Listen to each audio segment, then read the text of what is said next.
निर्विचारवैशारद्येऽध्यात्मप्रसादः निर्विचारवैशारद्येऽध्यात्मप्रसादः निर्विचारवैशारद्येऽध्यात्मप्रसादः ता एव सबीजस्समाधिः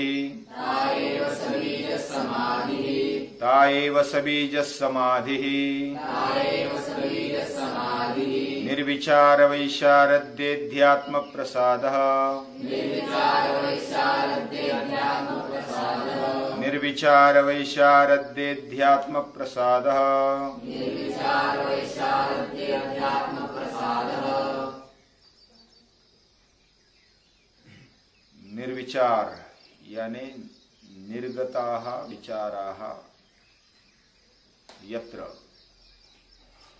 जिधर विचार निकल गए हैं, ऐसी स्थिति, जिधर मन बुद्धि का अस्तित्व लगभग खत्म सा हो गया है, ऐसी स्थिति वह निर्विचार स्थिति है। उस निर्विचार स्थिति का अभ्यास करते करते वैशारद्य, वैशारद्य यानी विशारदा, विशारदता। जब कोई विशारद होता है इसका मतलब पंडित या तो विद्वान, या तो उसमें वो प्रावीण्य प्राप्त कर चुका है, कुशलता उसने प्राप्त कर ली है, ऐसी स्थिति है वैशारद्य। और अध्यात्म प्रसाद, अध्यात्म यानी खुद का अभ्यास, खुद के बारे में, स्व के बारे में या तो आत्मा के बारे में अध्ययन, वह है अध्यात्म। खुद को पहचानने के लिए जो भी किया जाए वो अध्यात्म है। लेकिन हमें ऐसा लगता है कि अध्यात्म यानी कोई माला पहन ली है, गंध लगा दिया है, पूरा हिमालय में चला गया है, कपड़े पहन लिए हैं अलग प्रकार के, वो अध्यात्मी है। लेकिन वास्तव में अध्यात्म का अर्थ है आत्मनि अधि, आत्मा का अध्ययन, यानी खुद का अध्ययन, स्व का अध्ययन, स्वाध्याय, ये अध्यात्म है। और अध्यात्म में प्रसाद मिलता है।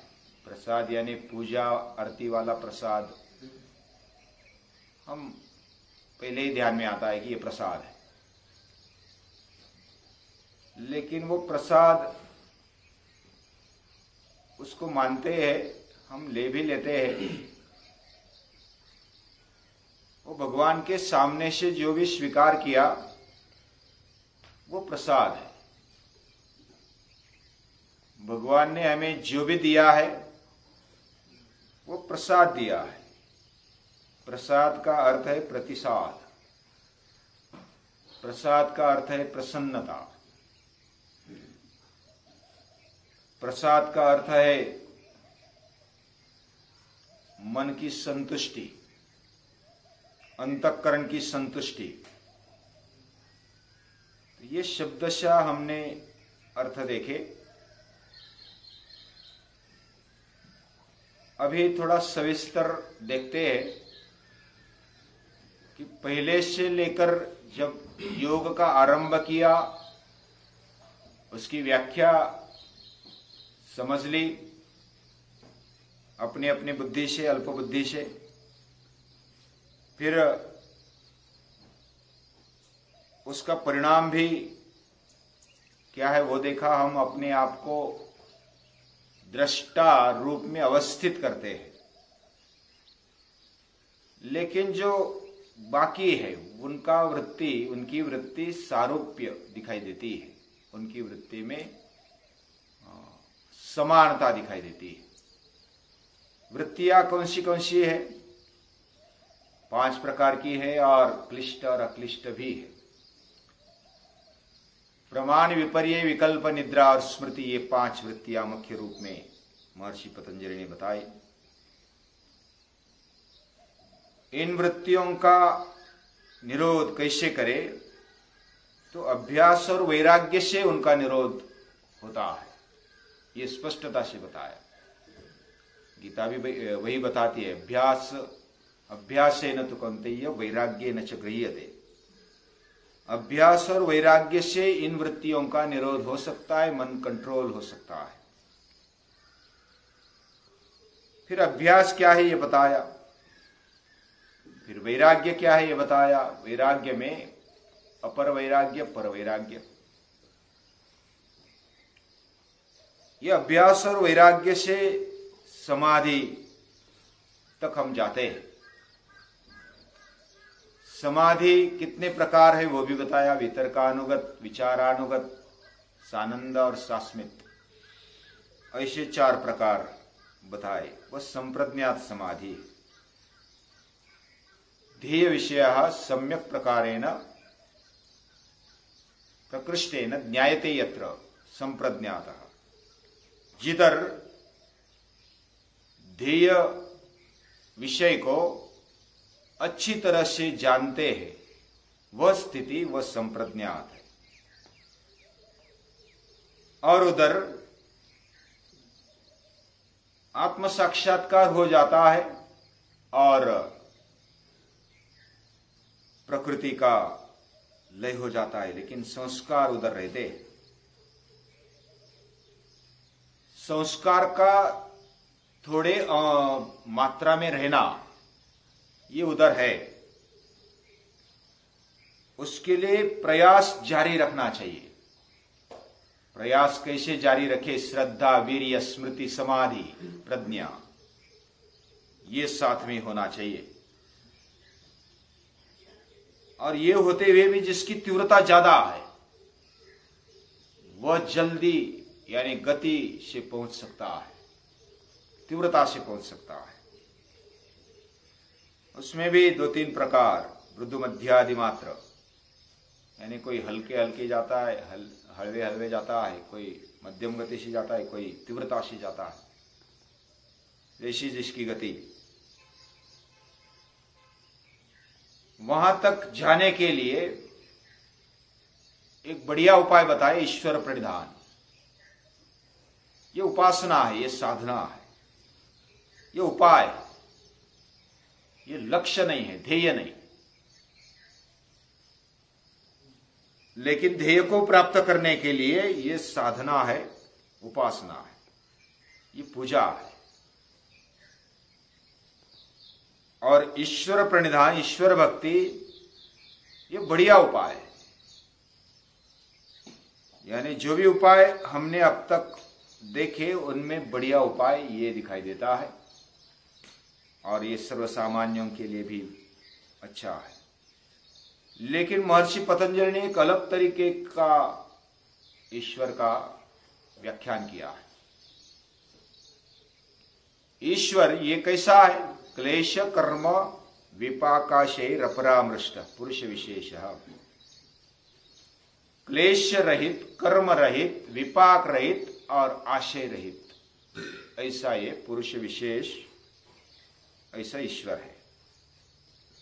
वह सबसे श्रेष्ठ है, उससे अधिक श्रेष्ठ कोई नहीं।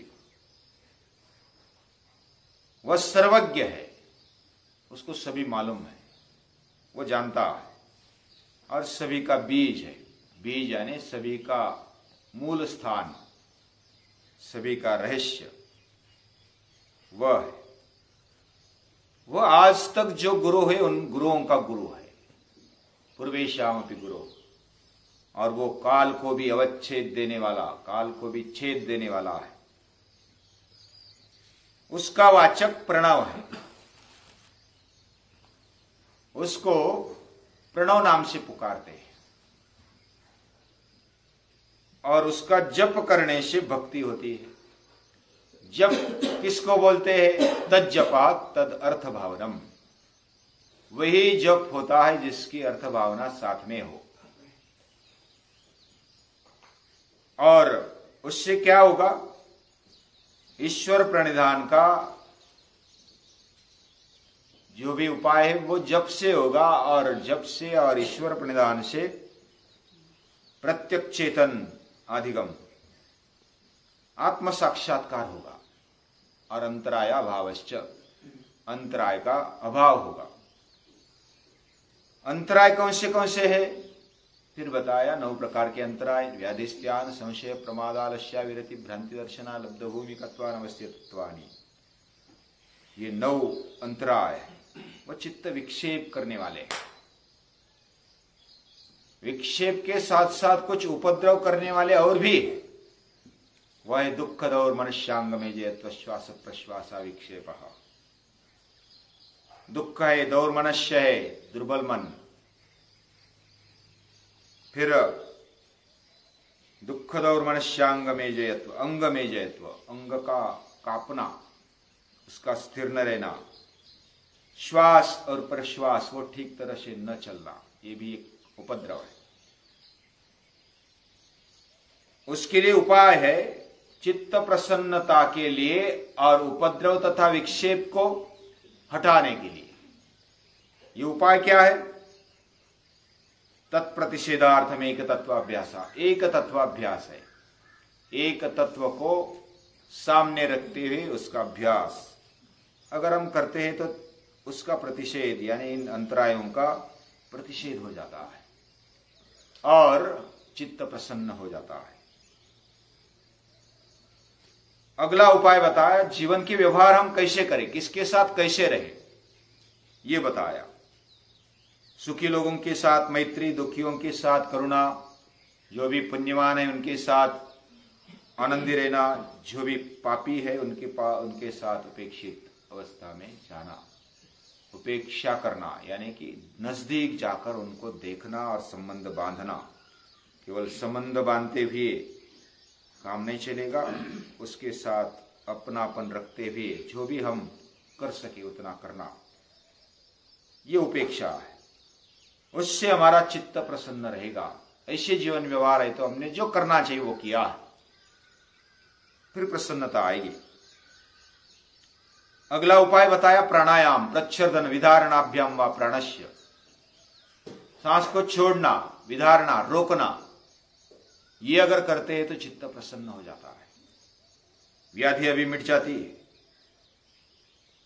और व्याधियां मिटकर चित्त का संतुष्ट होना, प्रसन्न होना वो होने लगता है, करने से होता है।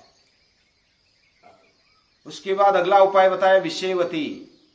हमारा चित्त कोई ना कोई विषय चाहता है, उसको ऐसा विषय दे दो जो उन्नत हो, जो दिव्य हो, ऐसा विषय देकर उसको बांधना।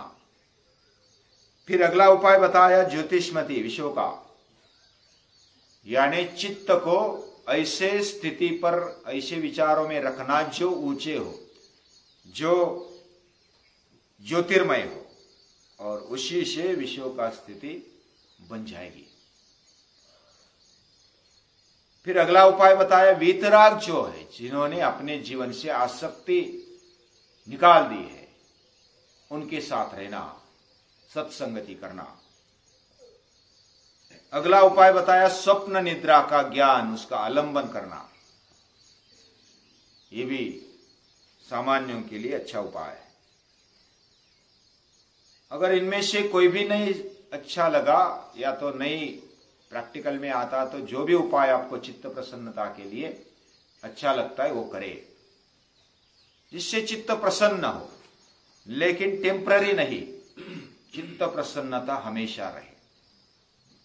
कोई भोग में भोगने जाते हैं तो चित्त प्रसन्न हो जाता है थोड़ी देर के लिए, लेकिन फिर इतना डीम होता है फिर उठता ही नहीं। वो वाला उपाय नहीं, ऐसा उपाय करना चाहिए जो हमारे चित्त को सदैव प्रसन्न रखे, मन को खुश रखे। अभी ये सब जब होता है, यानी कि अलग अलग उपाय करने के बाद चित्त प्रसन्न हो गया, चित्त वश हो गया, तो ऐसा वश हुआ चित्त और इंद्रिय, इनकी शक्ति कितनी होती है? वह छोटे से छोटे परमाणु पर और बड़े से बड़े भाग पर भी वो एकाग्र हो सकता है, इतनी उसकी ताकत बन जाती है। परमाणु परम महत्वांतो शिव शिकारा, वो वश कर लेता है छोटी से छोटी बात को भी और बड़े से बड़े महाभूत को भी वश करने की शक्ति उसमें होती है। और जब वो ऐसा वशीभूत होता है चित्त, तब उसकी वृत्तियां क्षीण होती है और वह स्फटिक मणि जैसा स्पष्ट और बहुत ही चमकीला दिखाई देता है। जब ऐसी स्पष्टता चकाचक वो दिखता है तो उसके नजदीक जो भी आ जाए, ग्रहिता के, ग्रहण के, ग्राह्य के जो भी विषय उसके सामने आ जाए, वो वैसा ही बन जाता है, वो तद्रूप बन जाता है और वही समापत्ति मानी जाती है, यानी कि समाधि मानी जाती है।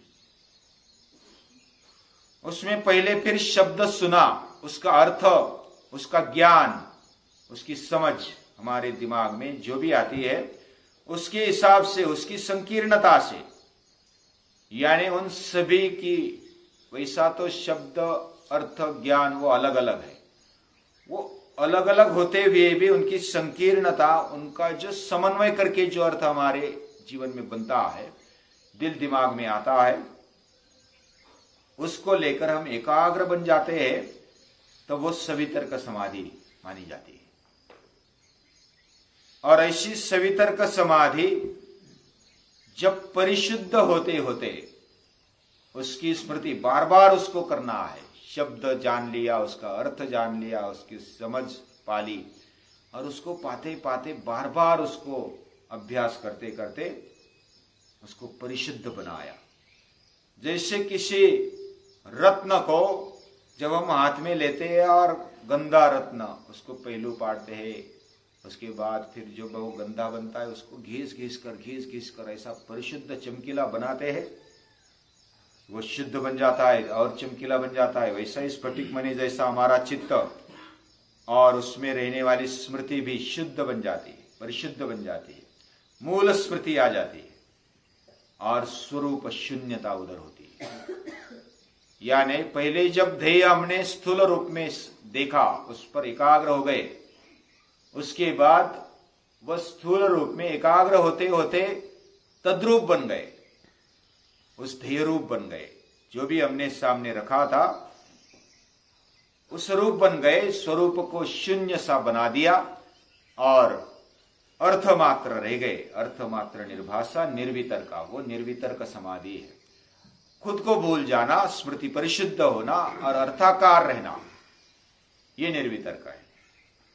इसी प्रकार सविचार और निर्विचार समझना चाहिए।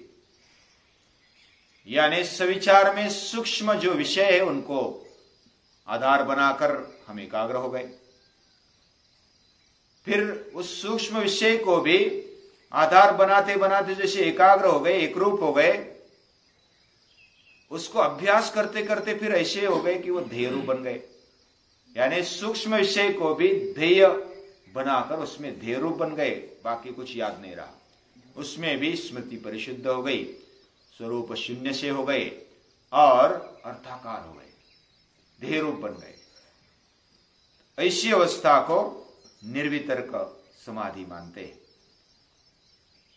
निर्विचार समाधि और निर्वितर्क समाधि, ये इस ध्येय रूप बनने के अवस्था को बोलते हैं। जब स्थूल रूप में ध्येय रूप बनते हैं तो निर्वितर्क है, और सूक्ष्म विषय को लेकर निर्विचार बनते हैं तो वो फिर निर्विचार समाधि है। उसी को संप्रज्ञात बोलते हैं। यानी जैसे निर्वितर्क है, निर्विचार है, उसी प्रकार असंप्रज्ञात है, और संप्रज्ञात सवितर्क और सविचार को बोलना चाहिए, जिसको कुछ ना कुछ तर्क आ गया, जिधर कुछ ना कुछ स्थूल और सूक्ष्म विषय आ गया और वो प्रत्यक्ष हमारे सामने आता है, तब वो सवितर्क है और सविचार है। और जो विषय निकल गया लेकिन हम वो विषय रूप बन गए, उधर निर्वितर्क आ गया और निर्विचार स्थिति आ गई। इस प्रकार समझना चाहिए, जो सूक्ष्म विषय आते हैं वो कहां से कहां तक आते हैं, स्थूल विषय सिर्फ पंचमाभूत, या तो वस्तु, व्यक्ति, या तो पदार्थ, बाह्य दिखने वाला। और सूक्ष्म रूप है तन्मात्रा से लेकर के पंच कर्मेंद्रिय, पंच ज्ञानेन्द्रिय, मन, बुद्धि, और फिर अहंकार और सूक्ष्म ऐसी बुद्धि, और उससे भी आगे प्रकृति। प्रकृति तक ये सूक्ष्म विषयत्वम च अलिंग पर्यवसानम, अलिंग में उसकी परिसमाप्ति होती है। पर्यवसानम यानी वहां तक वो चला जाता है सूक्ष्म विषय। उससे भी सूक्ष्म है पुरुष, लेकिन वो विषय नहीं बन सकता। तो सूक्ष्म विषय है, कहां तक चला जाता है? प्रकृति तक। तो उसको भी विषय बनाते हैं। हमारे जो ऋषि मुनि आचार्य है, पुरुष को भी विषय बना लेते हैं। मम भवतु कृष्णोक्षि विषयः। लेकिन तद्रूप बन जाना, ये फिर अलग स्थिति आती है। और निर्विचार स्थिति जब बन जाती है, उसका अभ्यास करते करते करते वो कम से कम, पूजनीय दादाजी बोलते आधा घंटा कम से कम हम तद्रूप होने चाहिए, उस मूर्ति रूप होने चाहिए। जब हमारा मन मूर्ति का आकार लेगा, तब हम आधा घंटा कम से कम इस अवस्था में रहेंगे, तो वो बहुत ही उच्च स्थिति मानी जाती है मूर्ति पूजा में। और वह स्थिति से अभ्यास करते करते उसमें विशारदता प्राप्त होती, उसमें प्रावीण्य प्राप्त कर लेते हैं हम। जब चाहे तब वह विशारदता प्राप्त करना, मतलब जब चाहे तब हम उसमें एकरूप हो सकते हैं। वैसी जब स्थिति आती है तो अध्यात्म प्रसाद मिल जाता है। यानी खुद का अभ्यास करते करते, यानी वो मूर्ति रूप बन गए, हम चैतन्य रूप उस मूर्ति को समझने लगे, अपने आप को समझने लगे, खुद को भूल गए। उस स्थिति में रहना, उसमें फिर दुख नहीं, उसमें भय नहीं, उसमें भ्रम नहीं, उसमें कोई संदेह नहीं। ऐसी स्थिति में ज्यादा देर तक बने रहना, वो अलर्टनेस के साथ साथ वो स्थिति होती है। उसमें अवेयरनेस है और सावधानता भी है, जागरूक सावधानता है। ऐसी स्थिति में ज्यादा देर तक रहना और वो निर्विचार अवस्था में रहना, निर्विचार वैशारद इधर बताया है। निर्विचार अवस्था में कोई कोई ऐसा बोलते हैं निर्मन, निर्मन अवस्था, निर्बुद्धि अवस्था। निर्बुद्धि यानी कि बुद्धि नहीं, ऐसा नहीं, उधर बुद्धि काम करना छोड़ देती है, फिर भी सतर्क है, लेकिन वो एक रूप बन गई है। ऐसी अवस्था, निर्बुद्ध अवस्था का गलत अर्थ मत लेना। निर्गता बुद्धि यत्र सहा, निर्बुद्ध स्थिति, बुद्धि जिधर निकल गई है ऐसी स्थिति में रहना, जिधर विचार निकल गए हैं ऐसी स्थिति में रहना। पूजनीय दादाजी ने एक उदाहरण दिया था कि तुकाराम महाराज को किसी ने पूछा कि आप भगवान के पास जाते हैं तो भगवान से मांगते क्यों नहीं? आपकी परिस्थिति कितनी खराब हो गई है, आपको कितना कष्ट उठाना पड़ता है, घर में पूरा दिवाला निकल गया है, तो मांग लो। भगवान के पास जाते हो, मिलते हो, तो उनसे मांग लो ना। अभी उनको क्या मालूम, भगवान के पास जाते हैं तो खुद को भूल जाते हैं। तो कहा झाला पांडुरंग, अभी खुद पांडुरंग बन गए तो किसके पास मांगेंगे? खुद को भूल जाते, जिधर उधर मांगना खत्म हो जाता है, उधर प्रार्थना नहीं होती, उधर मन नहीं होता, उधर बुद्धि नहीं होती, उधर अहंकार नहीं होता, उधर निर्मन अवस्था हो जाती है, उधर बुद्धि रहित अवस्था हो जाती है। इसलिए तो ये मूर्ति पूजा में क्या हो करते हैं, मयि एव मन आदत्स्व मयि बुद्धि निवेशय, तो मेरे में मन और बुद्धि डाल दे। भगवान बोलते हैं मेरे में डाल दे तो बाकी मुझ पर छोड़ दे। मयि एव मन आदत्स्व मयि बुद्धि निवेशय निवशिष्यसि मयि एव, यानी जब तू डालेगा तो अत ऊर्ध्वन न संशय, तो निश्चित विकास करेगा, उसमें कोई संशय नहीं है। तो फिर मन बुद्धि किसकी हो गई? वो किसको दे दी हमने? भगवान को दे दी। तो भगवान को देने के बाद फिर वो हमारी नहीं रही, जो भी चलेगी वो भगवान चलाएगा। उधर वो काम करना बंद नहीं करती, वो काम करती है, लेकिन किसके इशारे पर? भगवान के इशारे पर काम करती है। वही विचार, वही इच्छा, वही कामना उधर हो जाती है। तो ऐसी अवस्था में चित्त प्रसन्न हो जाता है। अभी उनको डरने की बात नहीं, उनको दुख करने की बात नहीं, क्योंकि सब भगवान तेरे हाथ में। अभी तेरा और मेरा भी उधर खत्म हो जाता है तो तेरे हाथ में मेरे हाथ में भी बोलने की जरूरत नहीं। वो खुद तद्रूप बन गए तो फिर बाकी क्या रहा। तो ऐसी अवस्था में चित्त प्रसन्न हो जाता है, वो अध्यात्म प्रसाद है। यानी खुद को जब जाना और हम भगवत रूप बन गए, तो भगवत रूप बनने के साथ साथ हमें जो भगवान में प्रसन्नता है, आनंद है, जो निर्भयता है, जो भी भ्रम रहितता है, वो आ जाती है। और वो प्रसाद यानी कि प्रसन्न हो जाते हैं। चित्त ऐसा प्रसन्न रहता है, उसकी जैसी प्रसन्नता इस दुनिया में नहीं, उसकी जैसी निर्भयता इस दुनिया में नहीं, उसकी जैसी भ्रम रहितता फिर दूसरी नहीं, उसके जैसा अधिक सुख किधर भी नहीं है। ऐसा सुख मिलता है, ऐसी प्रसन्नता मिलती है, वो अध्यात्म प्रसाद है। उधर प्रज्ञा, उधर बुद्धि कैसी है फिर वो कल देखेंगे।